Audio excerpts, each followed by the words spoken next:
এখন চৰকাৰী চিকিৎসালয়ত এগৰাকী মহিলাৰ চিকিৎসকে ৩৬ ঘণ্টা ডিউটি কৰাৰ পাছত ছেমিনাৰ হলত অলপ জিৰণি লওঁতেই এজন যুৱকী আহি বলপূৰ্বকভাৱে ধৰ্ষণ কৰে। ধৰ্ষণ কৰাৰ পাছত চকু, নাক, কাণ, পেটত নিৰ্মমভাৱে প্ৰহাৰ কৰে। তাতোতকৈ ভয়ংকৰ খবৰ এইটোৱে যে সেই বলৎকাৰ কৰাজনে মহিলা চিকিৎসকগৰাকীক ভৰি দুখন বান্ধি লৈ টানি টানি ফালি পেলায় আৰু অৱশেষত মৃত্যুক সাৱটি লয় এইগৰাকী মহিলাৰ চিকিৎসকে। কিন্তু দুখৰ কথা এইটোৱে যে সেই বলৎকাৰ কৰাজনক ৰক্ষা কৰিবৰ বাবেই আৰক্ষী প্ৰশাসনে এইগৰাকী চিকিৎসকক ধৰ্ষণ হোৱা বুলি অৱগত কৰা নাই। কৈছে এইগৰাকী মহিলাৰ চিকিৎসকে আত্মহত্যা কৰিলে।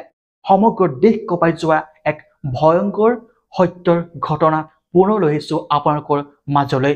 মই শংকৰজিৎ আৰু আপোনালোকে চাই আছে শংকৰজিৎ ক্ৰিয়েশ্যন।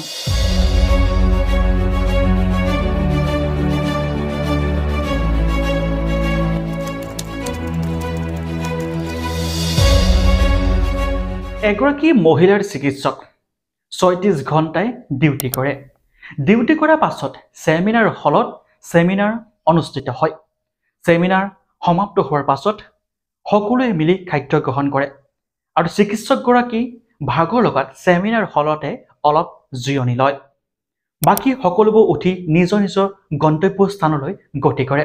ভুল তাতে সেই মহিলাৰ চিকিৎসকগৰাকী ভাবিছিল চৰকাৰী চিকিৎসালয়ত ইমানখিনি চিকিৎসক আছে, ইমানখিনি নাৰ্ছ আছে, আৰক্ষী প্ৰশাসন আছে, মইনো ইয়াত বা মোৰনো ইয়াত কি হ'ব। কিন্তু সেই মহিলাৰ চিকিৎসকগৰাকীৰ লগত যি ভয়ংকৰ ঘটনাৰ সংঘটিত হৈ গ'ল সেয়া হয়তো কোনেও কল্পনাই কৰিব পৰা নাই। জিৰণি লৈ থাকোঁতেই এজন যুৱকে সেই ছেমিনাৰ হলটোৰ ভিতৰত প্ৰৱেশ কৰে। কিন্তু সেইজন যুৱক কোনো অচিনাক্তৰ ব্যক্তি নহয়। সেইখন চিকিৎসালয়তে কৰ্মৰত এজন যুৱক, যিজন যুৱকে ৰোগীসকলক ভৰ্তি কৰোৱাত সহায় কৰে। আৰু সেই যুৱকজনে সেই ৩৬ ঘণ্টাই ডিউটি কৰাৰ পাছত অলপ জিৰণি ল'ব লওঁতে সেই চিকিৎসকগৰাকীক নিৰ্মমভাৱে প্ৰহাৰ কৰি ধৰ্ষণ কৰে। ধৰ্ষণ কৰাৰ পাছত হত্যা কৰিবলৈ চেষ্টা কৰে, চিঞৰ বাখৰ কৰে, কিন্তু বাহিৰলৈ হয়তো সেই চিঞৰ বাখৰসমূহ যোৱা নাছিল। তাৰ পাছত সেই অভিযুক্তজনে চিকিৎসালয়ত থকা সেই ছেমিনাৰ হলটোৰ ভিতৰত চিকিৎসকগৰাকীক ধৰ্ষণ কৰে। ধৰ্ষণ কৰাৰ পাছত চকু, কাণ, মুখ আৰু পেটত নিৰ্মমভাৱে প্ৰহাৰ কৰে। কেনেবাকৈ হ'লেও এইগৰাকী চিকিৎসকক হত্যা কৰিব লাগিব, নহ'লে ধৰা পৰা ভয়ত চিকিৎসকগৰাকী ভৰি দুখন, এখন ভৰি গচকি আনখন ভৰি টানি টানি ফালি পেলায় আৰু অৱশেষত দুখ কষ্ট সহ্য কৰিব নোৱাৰি মৃত্যুক সাৱটি ল'লে এইগৰাকী মহিলাৰ চিকিৎসক। নাম মৌমিতা দেৱনাথ। সমগ্ৰ ভাৰত কঁপাই যোৱাৰ এই ভয়ংকৰ ঘটনাটো সংঘটিত হৈছে কলকাতাৰ এখন চৰকাৰী চিকিৎসালয়ত এই ভয়ংকৰ ঘটনাটো সংঘটিত হৈছে। কিন্তু দুখৰ কথা এইটোৱে যে যিটো ৰুমত এইগৰাকী মহিলাৰ চিকিৎসকক ধৰ্ষণ কৰা হৈছিল সেই ৰুমটো ইতিমধ্যে চিকিৎসালয়খনৰ ফালৰ পৰা ভাঙি পেলোৱা হৈছে। বহুলোকে প্ৰশ্ন উত্থাপিত কৰিছে যে এই মূল অভিযুক্তজনক কোনোবা নহয় কোনোবাই ৰক্ষণাবেক্ষণ দিছে।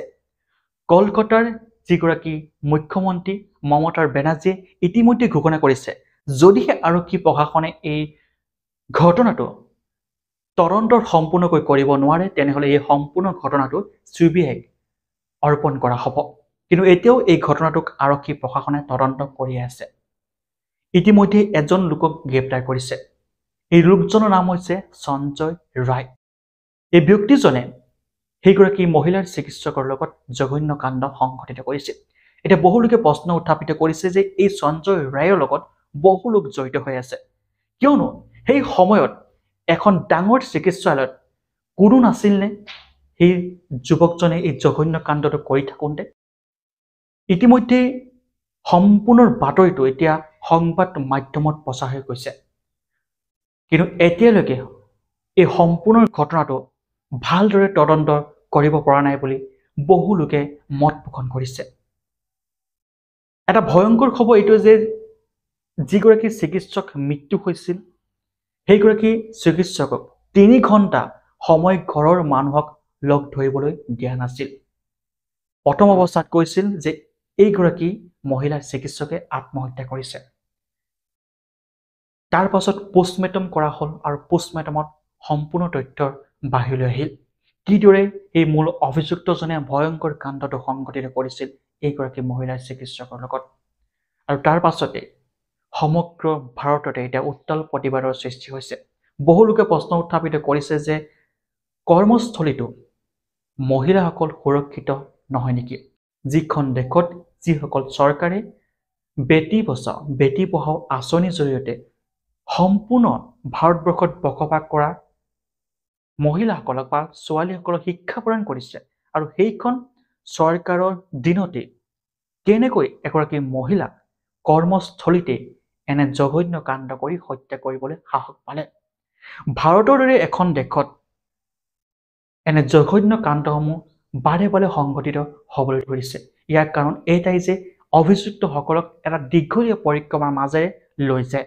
লগে লগে যদি ফাঁচী দিয়াৰ ব্যৱস্থা থাকিলেহেঁতেন তেনেহ'লে ভাৰতৰ দৰে এখন দেশত, যিখন দেশত দেখি বাৰে বাৰে এনে ঘটনাবোৰ সংঘটিত হৈ থাকে, এনে ঘটনাসমূহ এই ফাঁচী দিয়াৰ ব্যৱস্থা যদি থাকিলেহেঁতেন তেনেহ'লে সংঘটিত নহ'লহেঁতেন।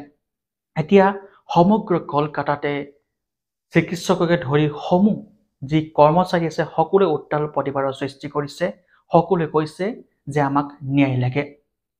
কৰ্মস্থলীতে যদি নাৰীসকল সুৰক্ষিত নহয় তেনেহ'লে আন ক'ত সুৰক্ষিত হ'ব? আপোনালোকৰ মতামতসমূহ দিবলৈ নাপাহৰিব। যিমান পাৰে সিমান এই ভিডিঅ'টো শ্বেয়াৰ কৰক যাতে এইগৰাকী চিকিৎসক মহিলাই ন্যায় পায়। ধন্যবাদ। জয় অসম।